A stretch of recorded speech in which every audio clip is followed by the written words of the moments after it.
Agora a gente vai falar de um assunto, chega a ser polêmico, né? A telemedicina, a ética médica, o que a gente pode fazer com isso, o que ela pode trazer de bom para a gente.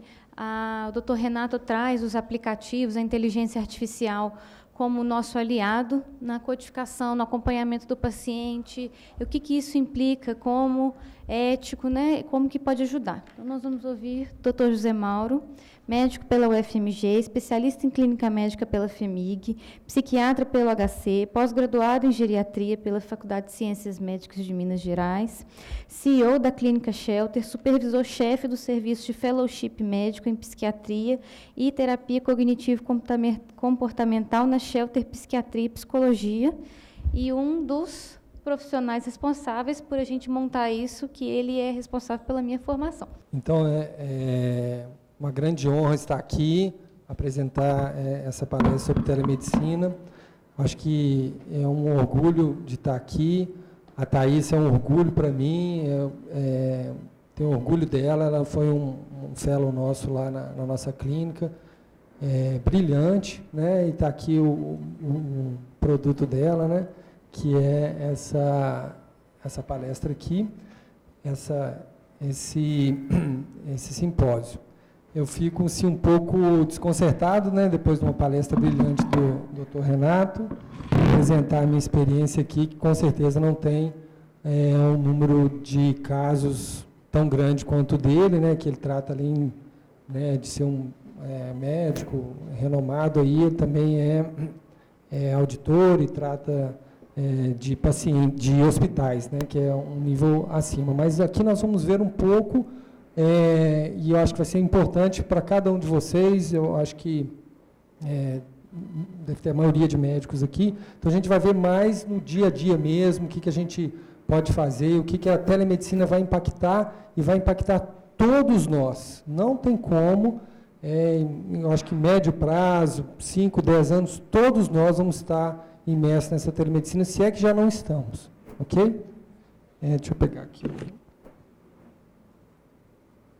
Bom, eu sou assim um grande entusiasta da informática, né? Então, eu coloquei, talvez foi por isso que a Thaís me convidou para fazer essa palestra. Eu não sei se vocês conseguem ler aqui com o QR Code, mas tem uma enquete nesse link aqui, né? Se vocês quiserem acessar o celular de vocês, vai abrir um arquivo, vai abrir uma página, uma pasta, aliás, no Google Drive, vai ter uma enquete lá, vocês liguem, é só clicar e responder essa enquete, ok? Bom, a doutora Thaís já me falou da minha carreira na medicina, uma carreira normal, né? O FMG, residência de clínica médica do Hospital Júlio Kubitschek, residência de psiquiatria no Hospital das Clínicas, e o que eu tenho mais orgulho é a Fundação Shelter de Psiquiatria e Psicologia, que eu ajudei a fundar lá junto com alguns colegas, né? Eu vou falar rapidinho, essa é a minha carreira na medicina, agora tem outra carreira, que é uma carreira na informática, vou citar ela rapidamente aqui. Esse foi um computadorzinho que o meu primo ganhou lá em 1986, né? Assim, muita gente talvez não tinha nem nascido nesse dia aí. Esse computadorzinho aqui, ele era, eu fiquei assim, apaixonado por ele, né? Não sei se alguém aqui teve, acho que não, né? Teve contato nesse computador, ele ganhou no Natal. No Natal do ano seguinte, eu chorei com meu pai lá, ele me deu esse outro computador aqui, que ele olha para vocês terem ideia como que evolui, né? A memória ROM dele, a memória RAM é 48 KB. Hoje nós temos aí, tranquilamente, né, 4 GB, 8 GB, muito mais de memória, né? Bom, e aí o meu primo, no Natal seguinte, naquela concorrência entre primos, né, ele ganhou esse daqui, um Hotbit, que é muito melhor que o meu. Eu ficava, assim, na casa dele direto, mexendo com programas de computador e tal, eu realmente gosto muito. Até que na faculdade de medicina eu entrei no Centro de Informática Médica, como monitor de informática médica. Lá eu trabalhava com um programa chamado Visual Basic, e a gente desenvolveu alguns programas, como caixa de sugestão eletrônica, que é essa daqui, lista digital de presenças. Essa lista digital de presença é interessante que, não sei se alguém estudou lá, a faculdade, o curso de informática médica, assim, o pessoal ia, assinava a lista de presença e sumia, né? Ou então pedia para alguém assinar para a pessoa, a frequência, a assiduidade era muito pequena. Com esse programinha que eu fiz aqui, o monitor ficava na entrada da sala, o aluno tinha que chegar, responder a mensagem, responder a chamada ali no teclado, aparecia a cara do aluno de todo tamanho na tela, e o monitor olhava assim, se não fosse o mesmo aluno, ele cancelava aquela presença, né? Então, assim, eu fiquei assim, o professor adorou, né? Adorou esse programa, e os alunos me odiaram com isso, que todo mundo tinha que participar da aula de informática médica. Mas, na verdade, a gente ia lá para ficar jogando os joguinhos StarCraft, não sei se alguém jogou, era fantástico, né? Passava noites lá jogando esse joguinho. Depois disso, no consultório, eu comecei a fazer scripts de computador, né? Esse aqui a gente vê que é um script lá, a Shelter lá, ela é bem informatizada, né? Assim, a gente tem informatização de finanças, informatização de pacientes, é muito interessante, eu acho que é um diferencial da nossa clínica lá. O site que eu desenvolvi, e esse aqui é um projeto que é meu objetivo atual, que eu chamo Diário do Sono, vocês podem olhar lá, quem quiser.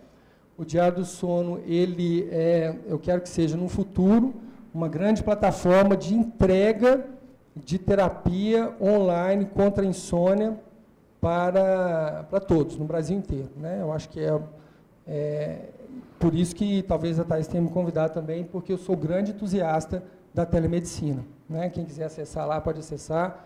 O site está muito bem feito e eu acho que em breve a gente vai ter muito resultado. Bom, vamos ver agora a parte mais tangível, né? Mais concreta mesmo, vamos ver um caso clínico, né? Nós somos médicos, a gente lida com pessoas e caso clínico é muito bom para a gente entender o poder da telemedicina. Aqui a paciente MDA, 24 anos, ela é web designer, solteira, natural e residente de Belo Horizonte, veio com a queixa principal de ser muito ansiosa e desanimada, estar muito ansiosa e desanimada, não sair de casa e com grande dificuldade de andar de avião, né? Claro que não é ela aqui, isso aqui é só uma ilustração, tá? Na história de moléstia atual dela, é uma paciente que viajou para a Europa em 2017, em companhia de uma prima mais nova. Ela, para apresentar seu trabalho como web designer. Durante a viagem, a paciente perdeu seu passaporte, e aí foi um caos na vida dela, na viagem. Imagina, você está viajando para outro país, na Europa, e perdeu o passaporte. Ela ficou muito ansiosa com a situação, a prima dela não falava inglês, ela teve que lidar com tudo sozinha, e foi assim, um estresse enorme, né? Na volta, ela conseguiu resolver o problema muito bem, mas, entretanto, durante o voo de volta para casa, teve um episódio de pânico no avião, aí desencadeou todo o processo, né? Depois disso, apresentou vários episódios de pânico que culminaram com agorafobia, e ela ficava o tempo todo em casa. Então, é um caso clínico que a gente pode pensar assim, paciente com agorafobia, vamos dar um inibidor seletivo de recaptação, vamos fazer uma terapia cognitivo-comportamental, rapidinho ela vai melhorar, mas não é bem assim, porque ela tinha alguns complicadores, não. A família dela, ela tinha acomodação da família, ela morava com a mãe e com a tia, e a mãe e a tia, assim, levavam comida no quarto dela, ela não saía nem do quarto dela, né? Apesar de não estar deprimida. Além disso, ela estava com atraso no trabalho. Esse trabalho dela de web design era de muito sucesso. Ela tinha, assim, prêmios internacionais, mesmo tanto é que ela tinha viajado. E dentro de 2 meses, ela tinha que ir para a Europa, para a Inglaterra, lançar o livro dela, que ela estava fazendo a 4 mãos, com um outro web designer famoso lá na Inglaterra, e ela estava com agorafobia, ela não conseguia sair de casa, né? E aí, como tratar essa paciente? Complicado, né? Com a telemedicina, aqui, ó, e outra coisa, ela morava no bairro Planalto, né, naquela rua ali, E a Shelter, onde é meu consultório, é no Gutiérrez, na Cidade Jardim. Esse print de tela eu tirei num domingo, sem trânsito nenhum. 24 minutos para ir da Shelter até a casa dela. Uma pessoa que praticamente não sai do quarto, né? Complicado, né? Vamos dar uma pausa aqui para continuar falando sobre a telemedicina especificamente, né? Em 2018, houve essa resolução aqui do CFM, que foi, aliás, a segunda resolução, né, que falava sobre a telemedicina. Essa resolução dizia que definia a telemedicina, né, como exercício da medicina mediado por tecnologias para fins de assistência, educação, pesquisa, prevenção de doenças, lesões e promoção de saúde. Quer dizer, a telemedicina abordava muita coisa, né? Só que, vocês devem ter participado disso, o ano passado, houve... o que mais que falava-se nessa resolução? A telemedicina, basicamente, ela é permitida, no Brasil pode-se usar a telemedicina, né? Ela, desde que tenha segurança dos dados, com os protocolos lá, todos os dados salvos, NG, S2, ICP Brasil... essa resolução dizia que a telemedicina deveria ser precedida por uma consulta presencial, né? E doenças crônicas, era obrigatório uma consulta presencial a cada 120 dias, e o médico podia, a qualquer momento, solicitar uma consulta presencial. Ele não era obrigado a ficar só na teleconsulta, não. E podia haver a prescrição médica à distância. Então, assim, eu acho que era uma resolução boa, que já seria um avanço interessante para a telemedicina. E ela definia também, nessa resolução, definia várias coisas, né? Teleconsultoria, teleconsulta, teleinterconsulta, telemonitoramento, teleorientação, teleaconselhamento, telecirurgia, cheio de teles, né? A telemedicina seria... o termo que abrangeria todos essas teles aqui. Agora, realmente, a gente tinha que debruçar lá para saber a diferença de teletriagem para teleconsulta, teleaconselhamento, mas teria isso tudo na telemedicina, tá?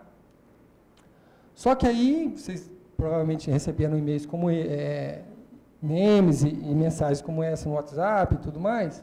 Houve uma chuva de reclamações dos médicos, de entidades e tudo mais, né?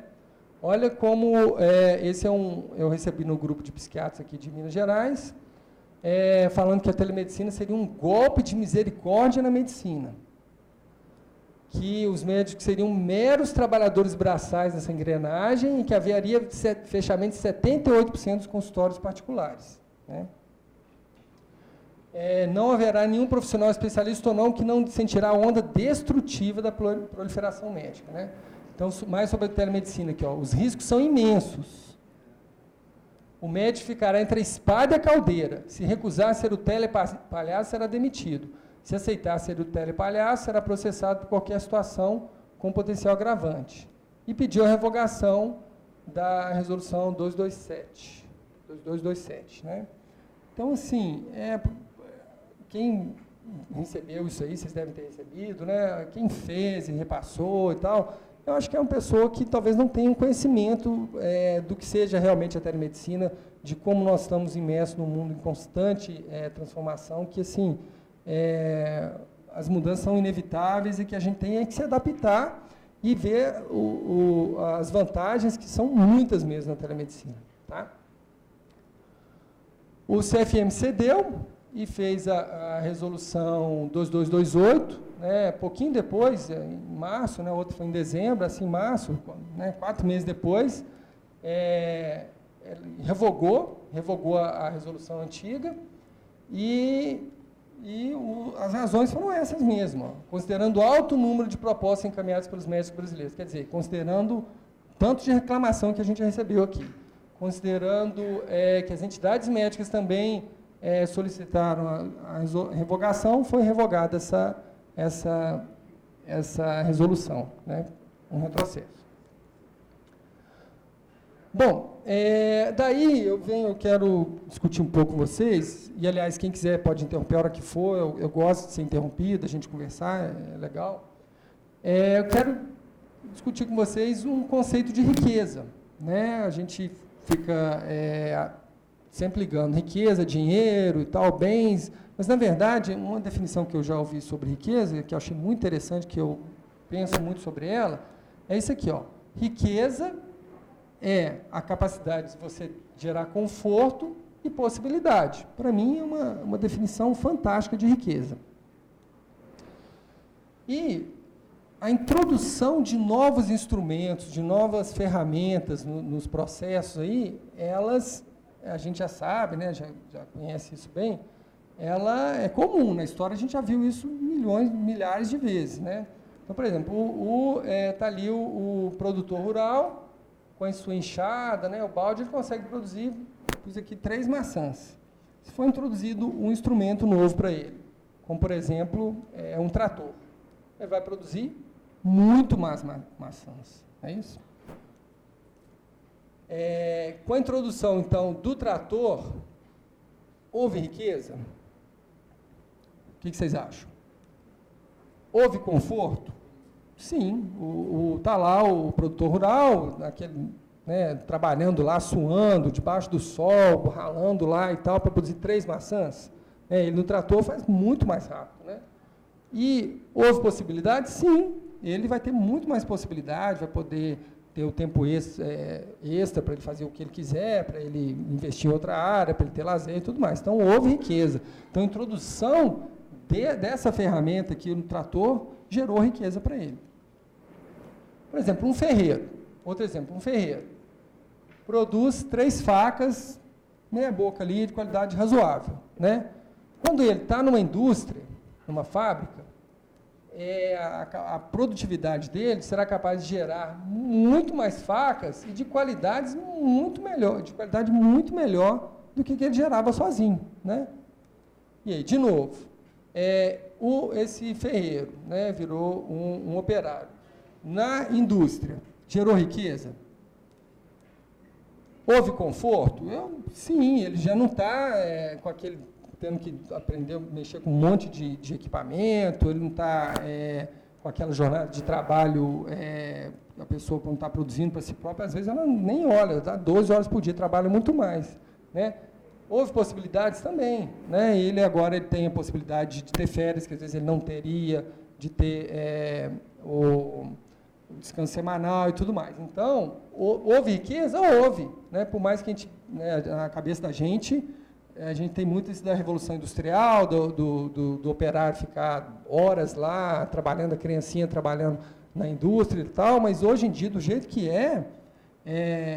há geração de riqueza, há conforto e possibilidades para o operário lá que está ali na sua indústria, né?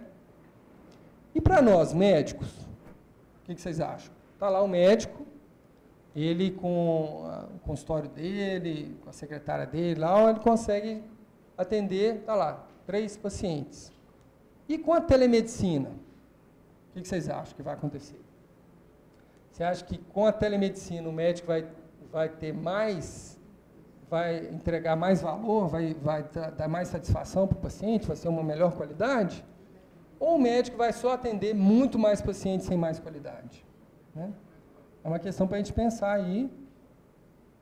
Né? Na minha visão, o médico vai atender, sim, mais pacientes e ele vai ter muito mais qualidade no atendimento dele. Depois a gente discute isso, né? E por que ele vai atender mais pacientes? Olha só. Atualmente, por exemplo, a consulta presencial. Pacientes precisando de consulta. Olha o tanto de gente precisando de consulta. Né?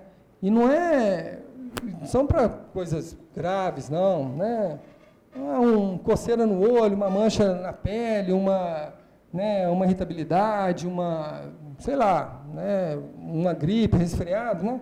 Um monte de paciente precisa de aconselhamento médico e não consegue esse aconselhamento médico por causa de custo, distância e tempo. Dessa gama de pacientes, apenas aqui, uma pequena parte realmente consegue essa consulta médica, né? Consegue a opinião de uma pessoa que está muito mais embasada para dar essa opinião do que um familiar, do que um parente, né? O que vai acontecer no futuro? Essa barreira de custo, distância e tempo vai ser muito abrandada, né? Imagina, você vai estar lá, você está na sua casa, eu penso que vai ser assim.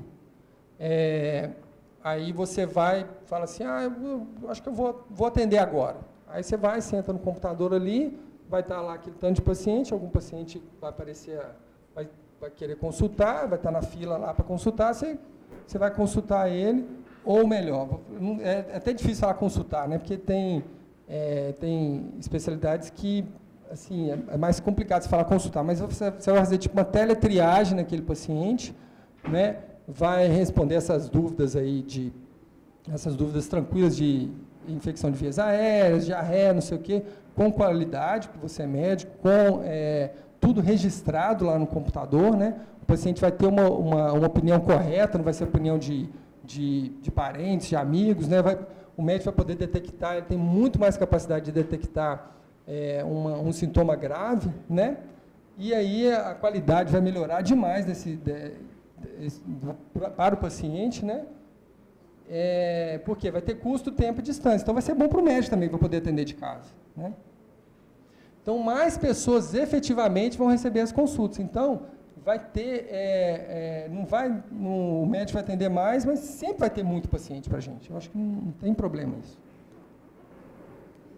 E é o seguinte, se o médico não pegar essa onda, o CFM não se adaptar a isso, na minha visão, outras profissões poderiam abocanhar pelo menos parte desse mercado, né? A gente vê a psicologia aí, que o Conselho de Psicologia já liberou o atendimento por teleconsulta, a gente vê, talvez, não sei, enfermagem, alguma outra especialidade, ou profissão pode abocanhar parte desses pacientes aí, com certeza.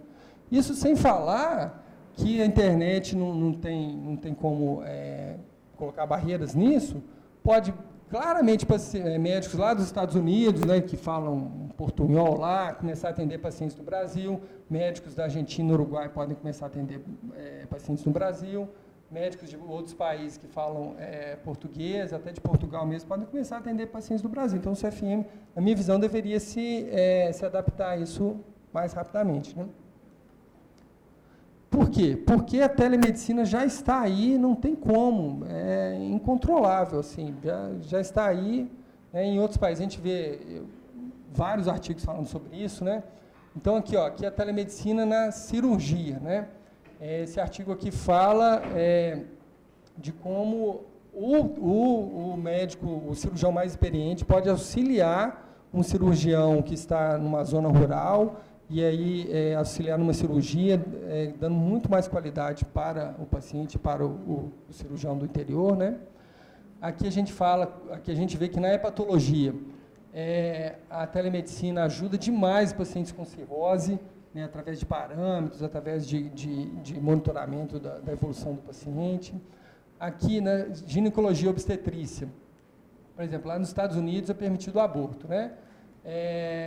Então, esse estudo, essa revisão aqui, eles compararam o aborto, né, através de medicamento via oral, o paciente indo na clínica e o paciente fazendo a telemedicina, né, uma consulta com um ginecologista, explicando os riscos, explicando os cuidados, explicando tudo para a mulher, né? E eles viram que, assim, o cuidado é igual. E, aliás, a telemedicina, a pessoa não tem tanta dificuldade de ir ao médico, então as complicações com o aborto seriam bem menores. Aqui, na telemedicina na endocrinologia, né, para pacientes com diabetes, hipertensão, ajuda demais com monitorização de índice de massa corporal, né, de consultas mais frequentes com os médicos, né. Na hematologia, né, pacientes com hemofilia, já existe o tratamento de hemofilia domiciliar, é um tratamento que precisa de muitos cuidados, muitas orientações o tempo todo, mas o paciente consegue fazer um controle ali, e ele, com a telemedicina, ele consegue controlar sangramento, níveis de fatores de fatores de coagulação, muito melhor do que sem a telemedicina. Doenças crônicas, em geral, a telemedicina ajuda demais a monitorar a medicação, monitorar diversos parâmetros, né? Na geriatria também aqui, uma revisão sistemática que mostrou que a telemedicina ela é efetiva, ela é bem aceita pelas pacientes idosos, através de teleconsulta, uns pacientes idosos que às vezes não têm uma desenvoltura com informática tão grande igual outras pessoas teriam, então eles conseguem se adaptar claramente à telemedicina. Na psicoterapia, sem dúvida, né, assim, dá para a gente entregar uma psicoterapia de grande qualidade para o paciente. E aqui no Brasil seria no sistema penitenciário, né, as nossas penitenciárias são, todos sabem, né, são perigosas e tal. Às vezes isso seria uma proteção para o médico, ele poder atender o paciente que está numa penitenciária, ele está em outro ambiente, né. Aqui já fala uma revisão do Cochrane, né? Cochrane é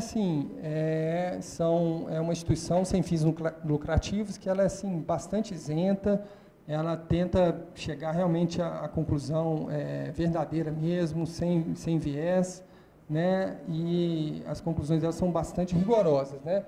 E o Cochrane, o que achou aqui foi que tem resultados similares da telemedicina com o atendimento presencial.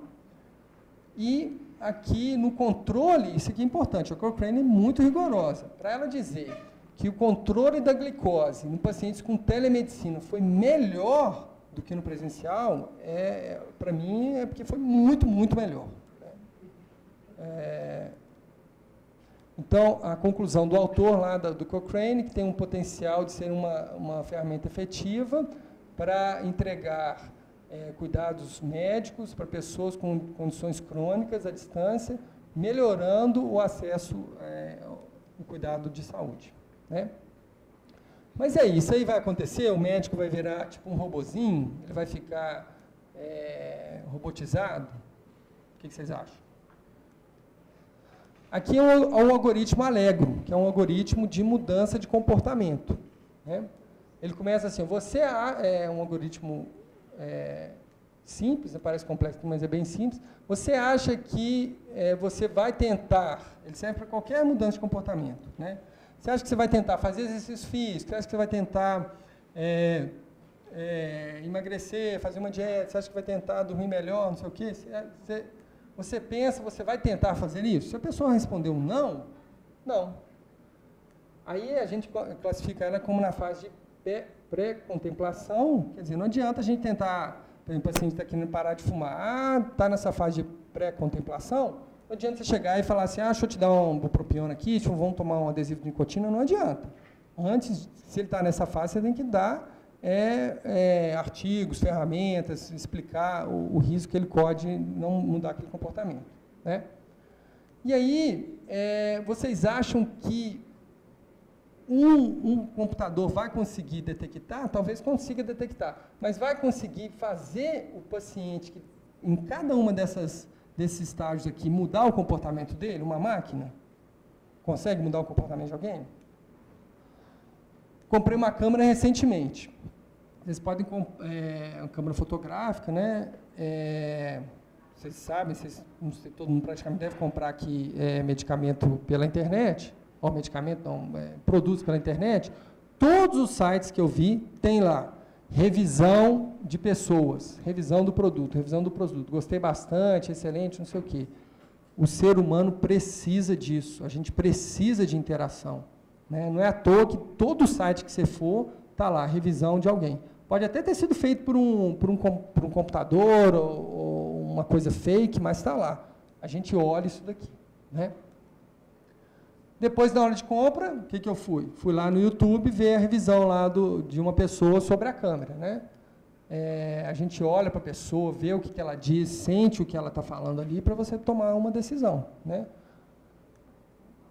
Por quê? Porque a gente precisa de interação. O ser humano não tem como ele viver sem interação. Olha aqui, ó. Esse aqui é a hipótese do olho cooperativo. Temos o olho de um gorila e um olho do ser humano. A diferença clara aqui é que essa esclera branca aqui, ó, gente, por que raios que o ser humano tem uma esclera branca aqui nos olhos, né? Pô, à noite, tá lá, à noite a luz da lua batendo, refletindo aquela coisa branca ali, que isso ali é uma desvantagem evolutiva grande, seria uma desvantagem evolutiva grande, tanto é que a esclera aqui do gorila é preta, para não refletir nada, para ninguém ver, né, o que ele está fazendo ali, né? Mas por que o ser humano tem essa esclera branca aqui? Fizeram experimentos para testar a hipótese do olho cooperativo, né? Juntaram participantes de chimpanzés, gorilas, bonobos e 40 crianças pequenas.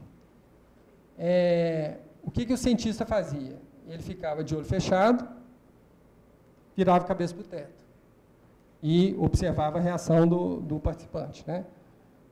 Ficava com a cabeça parada e virava só o olho para o teto. Ou então olhava para o teto com a cabeça e os olhos, ou então não fazia nada, ficava olhando para frente. O que acontece? Os símios, né, os outros animais aqui, acompanharam mais a atitude do cientista quando ele movia apenas a cabeça. Então, olhava só a cabeça, os gorilas, não sei o que, acompanhava aquela visão. Já as crianças acompanhavam mais os olhos da pessoa. Então, o ser humano, ele tem essa esclera branca, por causa da interação, a gente precisa da interação. A gente está na evolução aí, interagindo milhares de anos, né? A gente vai continuar interagindo, não importa o que tem entre uma pessoa e outra, vai continuar a interação. Interação é uma marca da humanidade, certo? Aqui a gente vê um outro grupo que eu participo, um meme que eu recebi, estava lá, sou um assistente virtual e ainda estou aprendendo. Não entendi muito bem o que você escreveu. Você poderia reformular a frase? A pessoa respondeu, contratem seres humanos. Então, sempre vai ter espaço para o ser humano. A gente precisa de interação, não precisamos ter medo de telemedicina, medo de computador, sempre vai ter a interação. O médico sempre vai ser necessário, tá? Não vai ser o homem versus o computador, né, ou a máquina. Vai ser o homem usando a máquina com ferramentas, como melhora de qualidade. Né? Então, gente, voltando lá à minha paciente lá do início, né, lembrando que era paciente com agorafobia, que morava longe, aqui em BH, mas morava longe, e tinha que estar em 2 meses lá na Inglaterra para apresentar o livro dela, que ela estava fazendo com outro web designer. Primeira consulta eu fiz presencial, fui lá na casa dela, vi como que conheci a mãe, conheci a tia, né, vi onde que ela morava, onde ela trabalhava no quarto dela lá, né. Primeiro dia já fiz registro de pensamento automático, inventário de pensamento automático, eu tenho abordagem mais de terapia cognitivo-comportamental, suspendi a Citec, mantive o clonazepam, lista de objetivos, registro de pensamentos, psicoeducação é muito importante, isso aqui estudo, eu fiz, então só a primeira consulta que eu fiz lá presencial. Essas outras todas aqui eu fiz pelo computador, eu lá na Shelter, né, ela na casa dela, ela tem muita habilidade de computação, logicamente, né, e todas essas ferramentas aqui da terapia cognitivo-comportamental são muito facilmente passadas para o paciente pela internet, né. Psicoeducação, eu tinha uma apresentação pronta, expliquei para ela sobre as emoções, lista de prós e contras, a gente começa a preencher no computador lá, fica lá tudo armazenado, né?